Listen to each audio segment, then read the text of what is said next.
পৃথিবীর ইতিহাস বলে যুদ্ধ কখনো শুধু যুদ্ধক্ষেত্রে সীমাবদ্ধ থাকে না। যুদ্ধের গোলা যেখানে পড়ে তার শব্দ শোনা যায় হাজার মাইল দূরের বাজারে, রান্নাঘরে, এমনকি আমার আপনার মানিব্যাগে। আজকের ইরান যুদ্ধ ঠিক তেমনই এক যুদ্ধ, যেখানে মিসাইল ছোড়া হচ্ছে মধ্যপ্রাচ্যে, কিন্তু তার ধাক্কায় নড়ছে ঢাকা, দিল্লি, টোকিও আর বার্লিন। এখন কথা হলো, এই যুদ্ধের আগুন কে নেভাবে আর কে আগুনে ঘি ঢালছে? সাধারণ মানুষ যুদ্ধকে দেখে মানচিত্রে রং বদলানোর ঘটনা হিসেবে, কিন্তু প্রকৃতপক্ষে যুদ্ধ হলো অর্থনীতির জ্বর, রাজনীতির পরীক্ষা এবং সভ্যতার ধৈর্যের সীমা যাচাইয়ের মুহূর্ত। 2026 সালের 28শে ফেব্রুয়ারি শুরু হওয়া ইরান বনাম যুক্তরাষ্ট্র ইসরায়েল জোটের এই সংঘাত ধীরে ধীরে এমন জায়গায় পৌঁছেছে যেখানে কেউ হারতে চায় না, কিন্তু জিততেও পারছে না। একে বলে বাঘে গরুতে এক ঘাটে পানি খাওয়া। তবে এখানে পানি নয়, আগুন। এখন প্রশ্ন উঠতেই পারে, যুদ্ধটা শেষ হবে কিভাবে? বিশ্ব আজ যুদ্ধ থামাতে মরিয়া, কারণ যুদ্ধ যত দীর্ঘ হচ্ছে তত স্পষ্ট হচ্ছে এটি আর দুই দেশের সংঘাত নয়, এটি বৈশ্বিক স্থিতিশীলতার প্রশ্ন। ডোনাল্ড ট্রাম্প যখন 15 দফা শর্ত ঘোষণা করলেন, তখন সেটি শান্তির প্রস্তাবের চেয়ে বেশি মনে হলো বিজয়ের ঘোষণা। যেন যুদ্ধ শেষ হওয়ার আগেই বিজয় মঞ্চ প্রস্তুত করা হচ্ছে। শর্তগুলোর ভাষা এমন, ইরান যদি এগুলো মানে তাহলে ইতিহাস বলবে আমেরিকা জিতেছে। ইউরেনিয়াম সমৃদ্ধকরণ বন্ধ, ক্ষেপণাস্ত্র সীমিত, প্রক্সি শক্তি ত্যাগ, সব মিলিয়ে এটি মূলত ইরানের কৌশলগত শক্তি ছাঁটাইয়ের তালিকা। অন্যদিকে ইরানের পাল্টা 5 শর্ত শুনলে মনে হয় ইতিহাস নতুন করে সাজাতে চাচ্ছে তারা। ইরান বলছে হামলা বন্ধের স্থায়ী নিশ্চয়তা চাই, ক্ষতিপূরণ চাই, মার্কিন ঘাঁটির সীমাবদ্ধতা চাই, আর হরমুজ প্রণালীর উপর সার্বভৌমত্বের স্বীকৃতি চাই। এই দাবিগুলো মানে শুধু যুদ্ধবিরতি নয়, এটি মধ্যপ্রাচ্যের শক্তির ভারসাম্য নতুন করে লেখার চেষ্টা। এখানেই নাটকের আসল সৌন্দর্য। দুই পক্ষই শান্তি চাইছে, কিন্তু এমন শান্তি চাইছে যেখানে নিজেরা হারেনি এই প্রমাণটুকু যেন থাকে।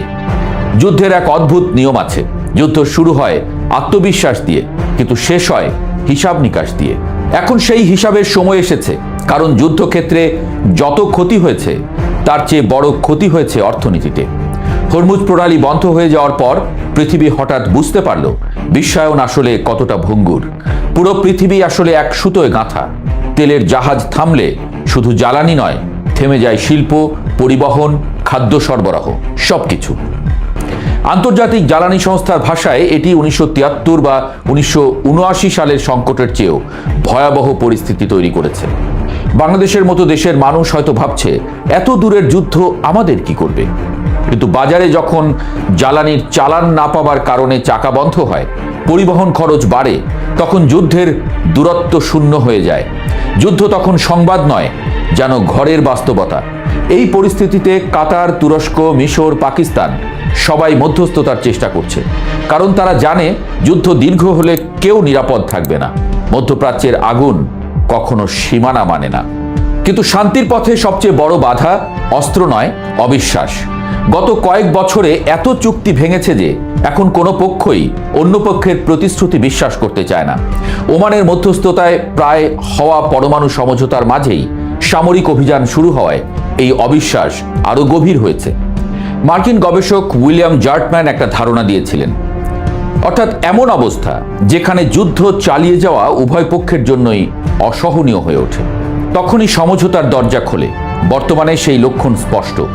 ইরানের ক্ষেপণাস্ত্র মজুদ কমেছে, নৌ সক্ষমতা ক্ষতিগ্রস্ত হয়েছে, নেতৃত্ব কাঠামো চাপের মুখে।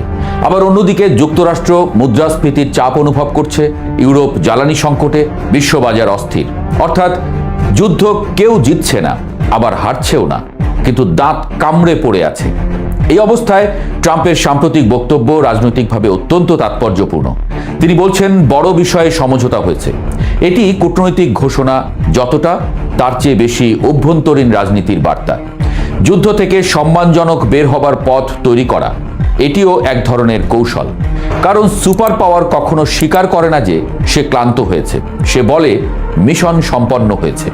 অন্যদিকে ইরানও সাময়িক যুদ্ধবিরতিতে আগ্রহী নয়। তারা জানে অস্থায়ী বিরতি মানে প্রতিপক্ষ শক্তি পুনর্গঠন করবে এবং যে কোনো সময় আবার হামলা হতে পারে। তাই তারা স্থায়ী নিরাপত্তা নিশ্চয়তা চাইছে। এই দাবির মধ্যে শুধু সামরিক নয়, মনস্তাত্ত্বিক হিসাবও আছে। এখন প্রশ্ন দাঁড়ায়, এই চুক্তির জামিনদার কে হবে? পাকিস্তান, তুরস্ক বা মিশর মধ্যস্থতা করতে পারে, কিন্তু নিরাপত্তা নিশ্চয়তা দিতে পারে না। এখানেই চীনের গুরুত্ব সামনে আসে। বেইজিংয়ের জ্বালানি নিরাপত্তা সরাসরি মধ্যপ্রাচ্যের স্থিতিশীলতার উপর নির্ভরশীল। ফলে চীন এমন এক পক্ষ যার স্বার্থ শান্তির সঙ্গে গভীরভাবে জড়িত। যদি ওয়াশিংটন ও বেইজিং একসঙ্গে আলোচনার কাঠামো তৈরি না করে, তাহলে এই শান্তি প্রচেষ্টা দীর্ঘস্থায়ী হওয়ার সম্ভাবনা কম। অতীতে ফিরে তাকালে দেখা যায় যুদ্ধ শেষ করা কঠিন নয়, কঠিন হলো শান্তিটা ধরে রাখা। প্রথম বিশ্বযুদ্ধ শেষ হয়েছিল দ্রুত, কিন্তু ভুল শান্তি চুক্তি দ্বিতীয় বিশ্বযুদ্ধের জন্ম দিয়েছিল। ইরান যুদ্ধ সেই সন্ধিক্ষণে দাঁড়িয়ে। এখন যে সমঝোতা হবে সেটি যদি শুধু যুদ্ধ থামায় কিন্তু সংঘাতের কারণ দূর না করে, তাহলে এটি হবে বিরতির গল্প, শান্তির নয়। বর্তমান পরিস্থিতি তাই দুই সম্ভাবনার মাঝখানে ঝুলছে। একদিকে ধাপে ধাপে সমঝোতা, প্রথমে হরমুজ খুলবে, হামলা বন্ধ হবে, তারপর দীর্ঘমেয়াদী পারমাণবিক আলোচনা। অন্যদিকে দীর্ঘ অচলাবস্থা, যেখানে যুদ্ধ চলবে কম তীব্রতায় কিন্তু দীর্ঘ সময় ধরে। আর তৃতীয় সম্ভাবনা ইরানের অভ্যন্তরীণ পরিবর্তন, যা পুরো সমীকরণ বদলে দিতে পারে। ইতিহাসে বহু যুদ্ধ বাইরের আঘাতে নয়, ভেতরের ক্লান্তিতে শেষ হয়েছে।